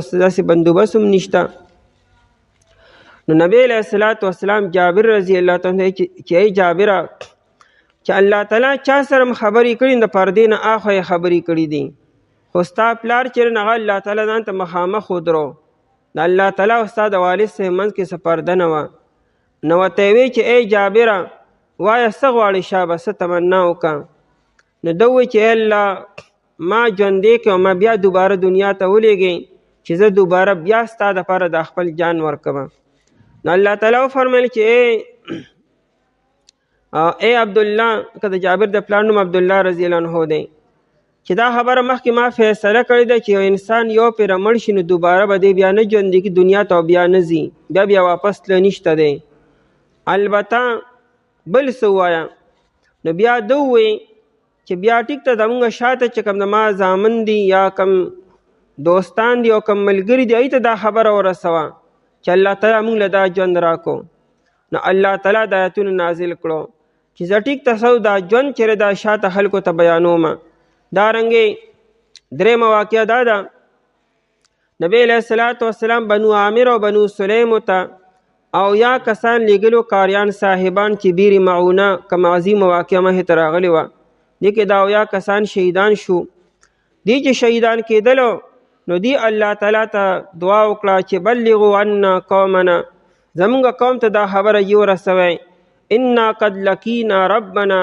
چې مونږ خپل رب سره ملاقات وکړو فرضیا عنا الله تعالی زمونږ نه راضي شو ورضینا عنه مونږ د الله تعالی نه راضي شو نو الله تعالی دا آیتونه نازل کړو او دا خبره واقع ده ورو رسوله بهرحال دې ټولو آیتونو کې دا خبره د واقعاتو کې چې الله تعالی د شهداو ته یو خاص ژوند ورکړی دی ولا تحسبن الذين قتلوا او ته ګمان مکوه دا کسانو باره کې چې دی وجلی شوي دي فی سبیل الله په لار د الله تعالی کې امواتا د مړو بل احیاء بلکې هم احیاء بلکې دی ژوندي دي عند ربهم پنیز د رب د دي هر انسان چې مړ شي که کافر دی او که مسلمان دی که ګناهګار نه ګناهګار انسان ولې نه دی که منافق دی که مشرک دی که هر څوک دی په مرګ سره دی فنا نه شو صرف د دنیا په اعتبار سره فنا شو جسم یا دنیا کې پاتې شو روح تین الله تعالی وباسي روح یا لاندې سجین ته ځي د کافر او د مشرک او د منافق او د مؤمن مسلمان روح بر علیین ته ځي بیا په روح باندې فنا نه راځي روح له مرګ نه راځي مرګ صرف د جسم له راځي مرګ نوم د انتقال دی چې صرف دا روح د دې عالم نه بل عالم ته منتقل شو دا حیات خو هر یو روح د پاره ثابت دی ژوند چې دی که نه د برزخي ژوند دا د هر یو روح د پاره ثابت دی که د کافر دی که د مشرک دی که د منافق دی بیا چې قرآن کریم دلته کې ردی شهداو ذکر کې د دې مطلب دا چې ردی دا ژوند د عامو ارواحونه خاص ژوند چې الله تعالی دی له ورکړی دی ورنه دا خبره خو مخکې نه معلومه ده چې هر انسان چې مړ شي هغه روح چې ژوندي روح له مرګ نه راځي بیا دلته قرآن کریم ولې ذکر کی نو مطلب دا دی چې د شهداو دا حیات او دا ژوند چې دی دا خاص ژوند دی د عامو انسانانو د عامو خلکو نه هغه بیا څنګه دی نه خو الله تعالی ته معلوم دی چې څنګه ژوند دی هغه چې کله انسان هلته راشي پته به ورته لګي بعضې آثار یې قرآن کریم بیاني او بعضې خبرې احادیثو کې بیان شوي دي چې د هغې یو علامت دام دی چې د شهید دا جسم چې دا دنیا کې یعنی قبر یې صحیح سالم ساتي هغه خوري کېږي نه او خرابېږي نه دارنګې د انبیاء کرام علیهم السلام جسمونه دا صحیح سالم وي د نورو صالحینو د مؤذنینو د علماو د نیکانو خلکو جسمونه الله تعالی صحیح سالم ساتي خو دې مطلب دا نه دی که یو نیک انسانی او دغه جسم کېدی شي دنیا کې خوریم شي جسم خوري کېدل دا علامت د دې نه چې دا ګنې ګناهګار دی بلکې ممکن ده چې د ځمکې تاثیر داسې جایله جسم خوري شي کېدی شي د مړ نه مخکې داسې دوایي چولې وي کېدی شي د په بدن باندې داسې څه کیمیکل لګېدلی وي چې د هغې دونه جسم به خوري شوي وي نو د جسم بچ پاتې کېدل دا دلیل د نیکوالي نه دی او د جسم خوري کېدل دا دلیل د فاسقوالي او د ګناهګاروالي نه دی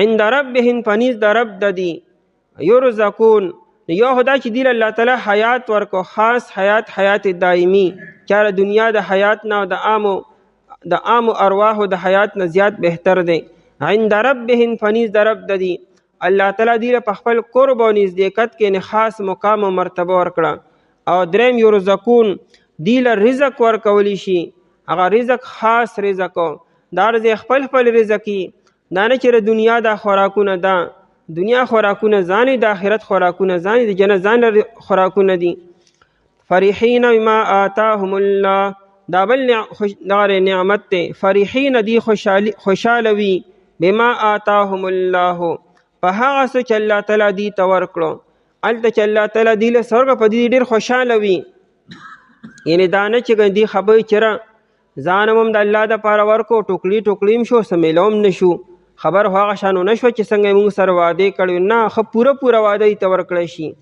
بما آتاهم الله په هغه څه چې الله تعالی دې ته ورکړو من فضله د فضل خپلنا من فضله وې دا څه چې هلته میلاوي دا به د الله تعالی فضل وي یعنې دا نه چې دا ستا د عمل ګنې خو بدله ده ستا عمل خو لږ دی او بدله ډېره زیاته ده ویستبشرون او دی خوشحالۍ کوي بالذین پاکسانو سره لم یلحقو چای نه دی پیوست شوي دا چې کوم شاته خلک پاتې شوی دی دو مطلب دی یو خدا چې میدان جنگ ته کم خلک راغلي هغوی شهیدان نشو ژوندي پاتې شو نو دی د هغې باره کې خوشحالۍ کوي څه مطلب دی مطلب چې زه چونکې هغې هم د الله په لاره کې وو نو چې کله مې له مرګ راشي هغې به موږ سره یو ځای کېږي به هغې ته به هم دا مقام و مرتبه میلاویږي او یا مراد عام مؤمنان مسلمانان دي چې یو مؤمن کله نیک عمل کی او د ایمان په حالت کې ولا مرګ راشي نو چونکې دی خو هلته هر څه ولیدلو چې زه ټیک ته دغه مؤمنان به ښکلي ځای ته به راځي او موږ سره به یو ځای کېږي لم یلحقو چای نه دي پیوست شوي. خوشحالي برپور هغه وي چې کله انسان خپلو ملګرو سره او خپلو خپلوانو سره یوځای وي. واقرب ما یکون الشوق یوما اذا دنت الخیام الى الخیام. برپور خوشحالي او مزه هلای کوي. د یو پلار او د یو مور مکمل خوشحالي کله وي چې کله هغوی کله مور راوړي ټول یوځای شي، چې پلار د خپل اولاد ته ګوري او یوځای ناست او دسترخوان خوند هم ډک کي.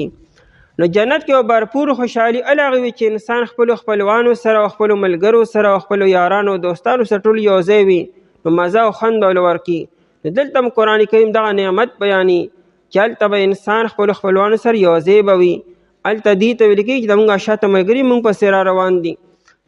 لم یلحقو بهم چې دی نه دي پیوست شوي په دې پورې، من خلفهم ای من بعدهم رستو دین ایله دنیا کې دي. الله خوف علیهم یعنی بے الله خوف علیهم چې اس یره بنی پای باندې. دې دا ویل شي چې مخه پکېږئ ستاسو ورور او ستاسو پلار او ستاسو پلانکي او ستاسو پلانکي چې کوم دنیا کې پاتې شوي دي ای چونکې ایمان والا دي نو هغوی به هم تاسو سره یوځای کېږي به.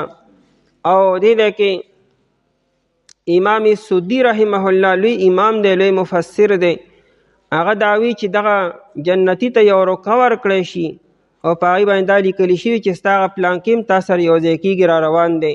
یعنې دا هم دنیا کې لږ ژوند پاتې رهي، ورځ او 2 ورځې هفته او 20 ورځې هغه به هم راشي تاسو سره یوځای به شي. د دې وجې نه اکثر خلک خوب کې ویني چې ره پلانکي راغلو، پلار یې وفات شي یا نیکه یې وفات شي یا څوک وفات شي، دا وله خوب کې راغلي چې هغه راغلو زما نه یې رومال وغوښتو، چا نه وي ماله څادر راکړه، او اکثر بیا 2 ورځې بعد او 3 ورځې بعد بیا دې وفات شي. دا هم یو نیک شګون وي چې دې هغه مخکې انسان هم نیک دی او دې هم هغه له یوځای روان دی. نو دا د امام سودي رحمه الله د قول نه مې تایید معلومیږي چې هلته چې کوم مخکې مړ شوی دی هغه ته دا روکه ورکړی شي چې ستا پلانکي هم تا سره یوځای کېدو لن قریب. عثمان رضی الله تعالی عنه چې په کومه ورځ شهید کېدو نو په اکه سره د روژه وه، نو د خوب ولیدو چې نبی علیه الصلاة والسلام او دا نور صحابه راغلي ورته ویل چې عثمانه نن ماښام به روژه موږ سره یوځای ماتئ، او په اکه ورځ بیا د مازدیګر کې بیا شهید شو.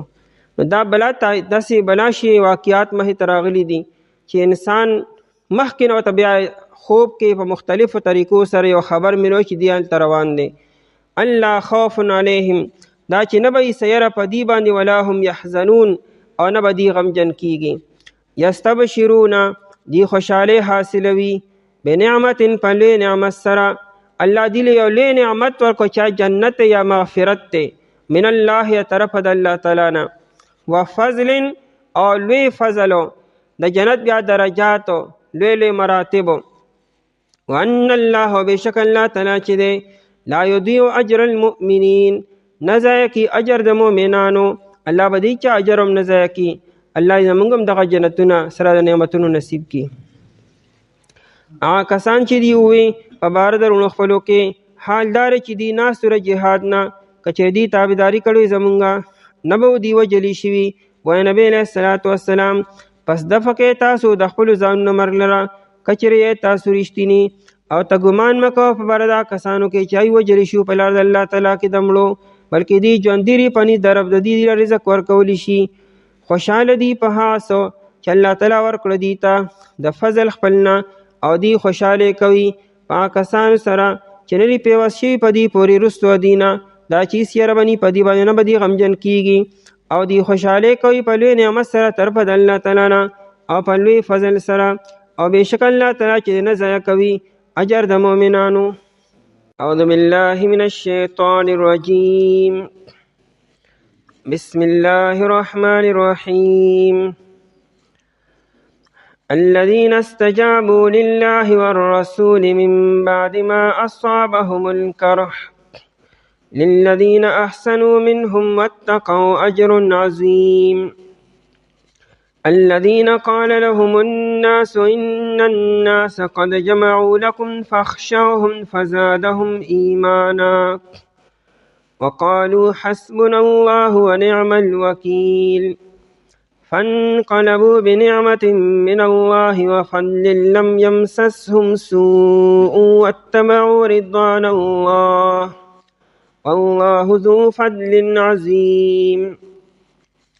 الذين استجابوا کسانو چې قبول کړلو لله والرسول حکم د الله تعالی او د پیغمبر من بعد ما اصابهم القرح رستو داینا چې رسیدلو دی ته زخم للذین احسنوا د پاره دا کسانو چې هستا عمل کړو منهم د دینا واتقوا او یریدلیو اجر عظیم اجر لوی دی.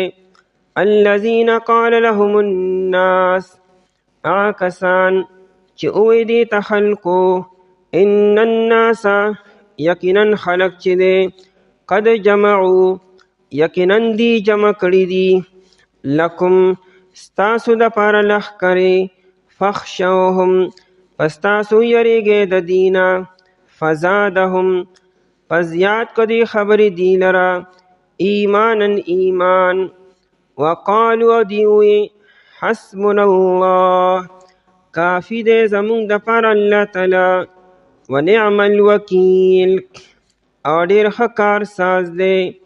فانقلبوا پس دی واپس شو بنعمت من الله پلوی نعمت سره د طرف د الله تعالی نه وفضل او پلوی فضل سره لم یمسسهم سوء چې اون رسید دی تس تکلیف واتبعوا رضوان الله او دی تابعداري وکړه د رضامندۍ د الله تعالی. والله ذو فضل عظیم او الله تعالی خاوند فضل لري دی. په دې آیتونو کې دو واقعې بیانېږي مختصر انداز کې او دواړه د غزوه احد نه بعد شوې وې. چې کله د غزوه احد وشو کافران لاړلو او دی روحا مقام ته ورسېدو. روحا د مدینې منورې نه 36 میل فاصله کې دی. هلته کې دی آرام کولو نو دی خپلو کې یو بل ملامته کولو چې ګوره موږ مسلمانانو له شکست ورکو ډیر خلک هم پکې زخمیان کړو ډیر هم پکې شهیدان کړو. مونږ خو راغلي په دې اراده و چې دی به مکمل ختمو به هېڅ یو تن به پکې باقي نه پریږدو او مونږ کابو حاصل کو په دې باندې او د هغې باوجود دیم دغه شان پرېښودلو. د مونږ لپاره دې صفایا پکار وه. نو دوی وی راځئ سم څه ډېر لرې نه یو راغلي راځئ چې بیا ورشو دوباره پې حمله وکړو او چې صفا تېرې هغه هم ختم کړو. خو دې کې یو کافر دی صفوان بن امیه هغه ورته چې داسې مه کوئ مسلمانان زخمیان دي او ډېر غوسه دي تاسو ته او ډېر سره شوي دي او اوس پکې منځ کې 2 ورځې تېرې شوې او چې کوم مسلمانان مدینه منوره کې پاتې یو هغې هم چې خبر شي نو هغوی به ورسره هم یو ځای شي نو که لاړو نو جدي به پرې نه ځي. دلته کې نبی علیه الصلاة والسلام ته وحی راله چې ابو سفیان او د هغې ملګري د دوباره د حملې اراده کې یو منصوبه جوړي. نبی علیه الصلاة والسلام د احد په 2 ورځ باندې سحر وختي اعلان وکړو چې ځان تیار کړئ چې ځو د کافرانو مقابلې له او په اعلان کې دا شرط لګو چې مونږ سره به هغه څوک ځي چې هغې د احد میدان ته مونږ سره تلي بل څوک به مونږ سره نه ملګري کېږي. یعنې دا کم صحابه که زخمیان دي او کارنګه دی به صرف ځي. نو په دې اعلان باندې 200 صحابه تیار شو. بعد پکې داسې مو چې هغې پخپله نشو تللی د بل په اوږو باندې لاسونه کېښود او دی روان شو تر دې چې دی حمراء الاسد ته ورسېدو. حمراء الاسد چې دا د مدینې منورې نه 8 میله فاصله کې دی. چې کله دی حمراء الاسد ته ورسېدلو نو دغه ځای کې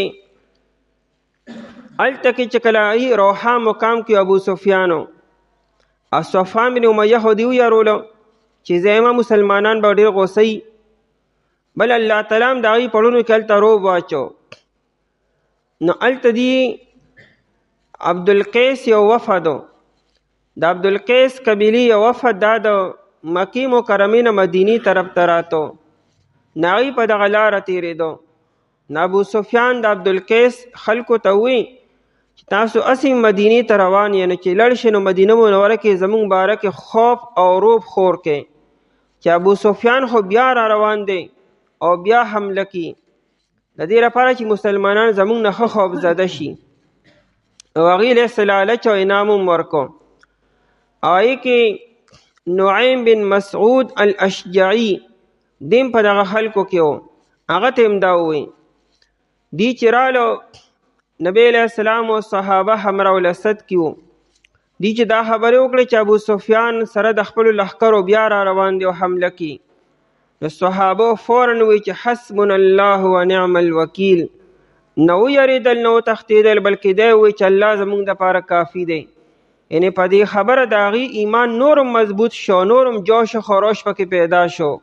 حالانکه صحابه زخمیانو او پرون د احد په میدان کې شکست دی لیدلو، او الله تعالی دې زړونه داسې مضبوط کړو، کلکې کړو چې بجای د خوف او د ير نورم کلک او مضبوط شو.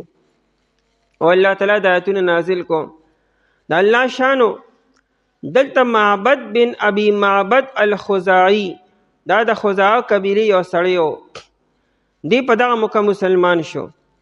خو هلته کافرانو ته دا پته نه چې دی مسلمان شوی دی، نو دی ته مکې مکرمې ته، نو دی معبد نبی علیہ السلام ته ووی چې زما د ایمان اسې مې ته پته نشته.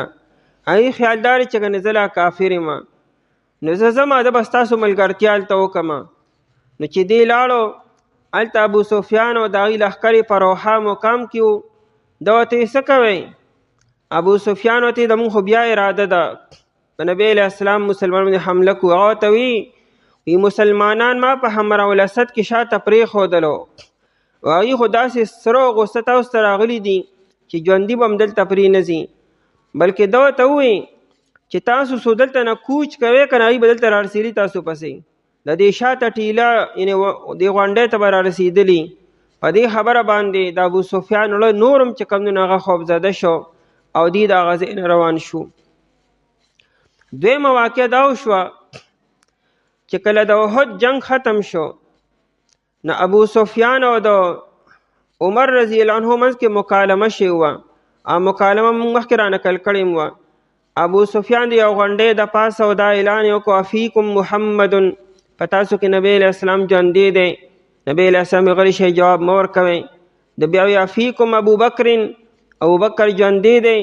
نبی علیہ السلام جواب مه ورکوئ. د وی افیکم عمر، عمر در کې شته دی. نبی علیہ السلام جواب مه ورکوئ. د وی دا ټول ختم شو.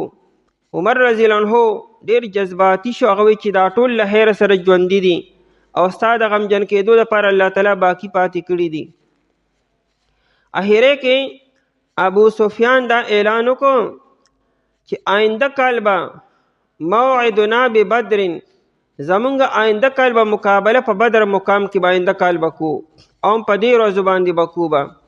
نبی علیہ السلام ټیک ته ستا دا پیشکش مونږ ته قبول دی. یو کال بعد یعنی په سن 4 هجری کې، چونکه هغه ورځې چې کله راغلې نو نبی علیہ السلام د صحابو سره د بدر میدان ته ووتو، ځکه ابو سفیان سره وعده کړې وه. هلته مکه مکرمه کې قحط راغلو. ابو سفیان او د هغه ملګري جنگ ته نو تیارو چې موږ لړ شو میدان جنگ ته. خو بل طرف ته عربو وی کچرې نه ځو نو عربو کې به زموږ ډېره غټه بېعزتي وشي چې اسې مسلمانانو ته پیشکش کړو چې جنگ به کو د بدر په میدان کې، او بیا رانلو. و دوی وی چې څه وکړم، نو دی مر الزهران ته رالو.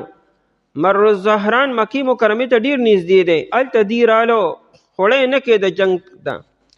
نو هلته یو عربي و، هغه ته مدینې منورې ته، نو هغه له یې څه انعام ورکو، او هغه ته ووایي چې ته لړ شه او مدینه منوره کې خوف خور که زموږ باره کې چې ابو سفیان خو بیا د بدر او د احد په شان لښکرې راجمع کړي دي او بلا قبایل راجمع کړي دي، او ډېر غټ تعداد کې اسلحه ورسره تیاری یې کړی دی او د ډېر غټ جنگ اراده ده. مقصد دا و چې مسلمانان ویریږي او مسلمانان د مدینې منورې نه راونځي.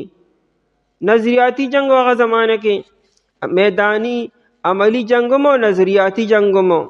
مقصد دا و چې موږ زموږ بېعزتي ونه شي. حالانکې جنګ ته په خپله نه کېدو. هغه عربي راغی او دلته کې صحابو ته ووایي. صحابه نورم په جوش او جذبه کې رالو او دی حسبنا الله ونعم الوکیل وی او دی رالو د بدر میدان ته. اتر ورځې نبی علیہ السلام او صحابه د بدر په میدان کې وو. کافران بالکل رانلو. هلته د الله شانو د حج موسمو او یو تجارتي قافله په لاره تېرېده. هغې کې صحابو ډېر غټ تجارت وکړو، ډېره غټه ګټه مو شه صحابو ته مالي طور باندې. الله والا د جهاد اجر هم ورکړو، صحیح سالم هم واپس رالو. یعنې څه جنګ هم ونه شو، څه تکلیف هم نه موندلی شو. او الله تعالی د دنیا او د آخرت خیر دی له ورکړو. د آخرت خیر ثواب او اجر او د الله رضا وه. د نبی علیه السلام او د الله حکم یې ومنو، میدان جنګ ته لاړو. او د دنیا خیر دا و چې ډېر مال صحابو ته میلاو شو او د صحابو برتریم قایمه شوه. ځکه صحابه هرالو د وعدې مطابق د بدر میدان ته، خو کافران د مکې مکرمې نه راونوتلو. نو په دې موقع باندې د آیتونه نازل شو. الذین استجابوا، الذین یعنې هم الذین، یا دا مخکې المؤمنین چې دی مؤمنان هغه کسان دي استجابو په معنا د اجابو سره چې دی قبول کړو. په دې استجابو کې دا سین او تا زائد دي، یعنې دی فوراً خبره ومنله چې څنګه ورته نبی علیه السلام اعلان وکړو په سهار له باندې چې شابه تیار شي د ابو سفیان مقابلې لزو. د صحابه ټول زخمیانو ایله خو دغه ماښام کې دی واپس کور ته رالو او ټول چا به پټۍ کړي چا به نی کړي. او سحر نبی علیه السلام اعلان کړي چې دغه زخمیان صحابه ما سره ځي به صحتمند او روغ، او چې کم جنگ لنوتلی هغوی نه چې چا د احد په میدان کې ایسه کړې هغوی به ما سره ځي به. نو صحابو خو بانې هم کولی شوې که چېرې کولې غوښته، خو نه، استجابو دی قبول کړو وی منلو لله والرسول. اصل خبر دا چې د نبی علیہ السلام اعلان قبول کو ای باندې تیار شو. خو قرآن کریم لله والرسول وی د الله او د الله د رسول حکم منلو. د پیغمبر دا خبره گویا کې د الله خبره منلی. نو ځکه لله وی د الله حکم، والرسول او د پیغمبر حکم یو منلو. من بعد ما اصابهم الکرح، رستو داینا چې رسېدلو دی ته زخم. دا کرح اسم جنس ته زخمونه ورته رسي، یو زخم نو ډېر زخمونه صحابو ته رسېدلي وو. باوجود د زخمي کېدو، باوجود د نه تیارې، د هغې باوجود د نبی علیه السلام په حکم باندې عمل پیراو شو، تیار شو ته. للذین احسنوا، د پاره دا کسانو چې ښایسته عمل کړو، منهم د دینه، دا من بیانیه دی. یعنې ټول صحابه چې څونه تلو دا ټول نیکانو، ټولو ښایسته عمل کړو. دا مطلب دا نه چې ګنې بعضو پکې کړو بعضې نو کړی، ټول نیک عمل والا وو. احسنو چې ښایسته عمل کړو، د ټولو عمل ښایسته و. واتقو او هغوی یریدلي وو د الله تعالی نه، نو ټول پرهیزګار وو، ټول نیک عمل والا وو. د دې لپاره څه دي؟ اجر عظیم، اجر لوی دی، لوی اجر به الله تعالی دې له ورکړي. د دې وجې نه د تمامي دنیا اولیاء، بزرگان او نیکان خلق او علما هر څومره چې راجمع شي د یو صحابي اجر ته نه رسیږي چې دې له الله تعالی بیا کم اجر، لوی اجر، اجر عظیم، لوی اجر به الله تعالی دې له ورکړي. د صحابو له الله تعالی ناشنا مقام ورکړی دی، اجر عظیم، لوی اجر. الذین قال لهم الناس، عمر رضی الله تعالی عنہ یو پیر بخاری کې روایت ته د ابوبکر صدیق رضی الله تعالی عنہ زوی ته وی کچره د عمر د ټولې زندګۍ هغه نیکۍ چیرې اوی که ستا پلار زمانه والی او ستا پلار مال صرف د یوې شپې نیکۍ مال راکړي چې کوم نبی علیه السلام سره په غار ثور کې تېره کړې وه، چې کله هغه 3 شپې دي په غار ثور کې تېرې کړې وې او کافرانو پسې لګېدلو، وي د دغه یوې شپې نیکۍ چې دغه کم تېره کړ نبی علیه السلام سره که هغه مال راکړي او د ما ټول عمر نیکۍ هغه والي، وي په دې باندې خوشحاله یم. دغه قرآن کریم لا تحزن ان الله معنا، قرآن د هغې منظر کشي کړې ده. نو بیا هغه د یوې ورځې ته تیار دی. نو که د تمامي دنیا خلق را یو ځای شي او د دې ټولې نیکۍ را جمع کړي، د یو صحابي د یو ورځې نیکو ته نه رسیږي. الذین قال لهم الناس، دا د صحابو مدح کی. الذین صحابه کسان قال لهم الناس چې اوی دی ته خلکو. دلته کې الناس نه مراد عبدالقیس دی. دا عبدالقیس هغه کسان دي چې دی راتلو مدینې ته. او دارنګې نعیم بن مسعود الاشجعی دی. دا نعیم هم دی او نعیم هم دی. ان الناس بېشکه خلق چې دی، دغه خلق وی چې ان الناس بېشکه خلق. دلته کې د الناس نه مراد ابو سفیان او دغه ملګري دي. قد جمعو یقینا دی جمع کړي دي لکم ستاسو لپاره. سی جمع کړي دي الجموع ډېرې لښکرې را جمع کړي دي او اسلحه او ډېر تیاری یې کړی دی. فخشوهم پس تاسو ویریږئ د دینه. دا ابو سفیان هغه عبدالقیس وفد ته ووایي که نه چې لړ شي او صحابه ویروئ، زمونږ بزرګي بیان کې او بهادري بیان کې، هلته لښکرې بیان کې چې صحابه رانشي او د هغوی په زړونو کې خوف پیدا شي. نو فخشوهم پس تاسو ویریږئ د هغوی نه او لہذا مه راځئ میدان ته. نو په دې خبره باندې فزادهم پس زیات کو دې خبرې صحابو لره ایمانا ایمان. په دې خبره د صحابو ایمان نورم سیوا شو. دا نه چې ایګنې ویرېدلو یا ایګنې تیښته وکړه.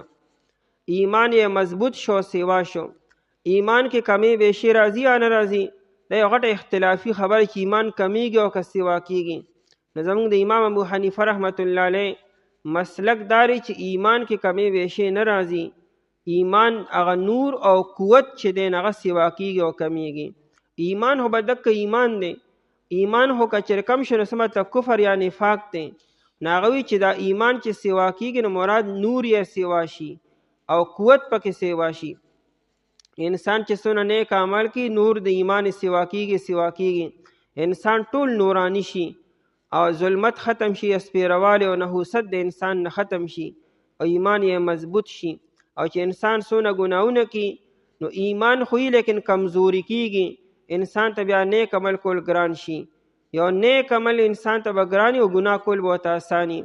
هر انسان د خپلې زندګۍ ته وګوري چې ما ته نیک عمل کول اسان دی او که نه، او څونه اسان دي، څونه همت او څونه کوشش غواړي زمانه، او ګناه کول ما ته څونه اسان دي او څونه ګران دي.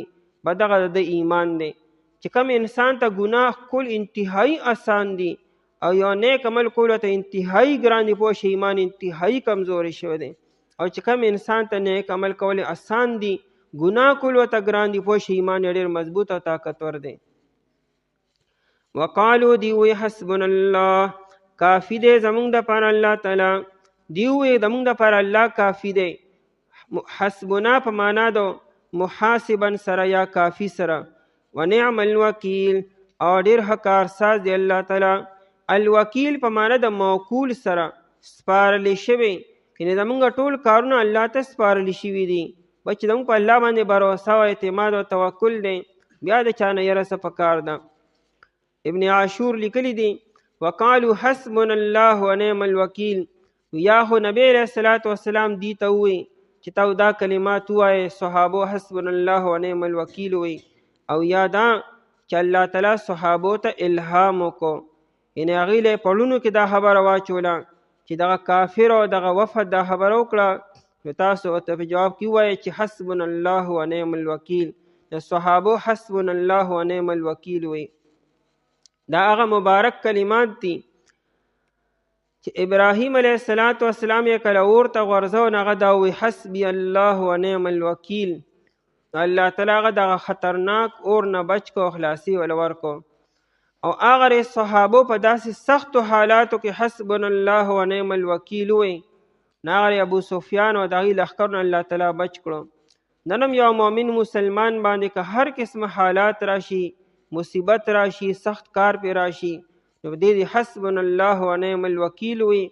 او دا دواړه واقعات خپل مخې ته کي چې الله تعالی ډېر زورور او طاقتور ذات دی. څنګه چې ابراهیم علیه السلام یې بچ کړو، څنګه چې صحابو مدد یې کړو، الله به زموږ هم مدد کي.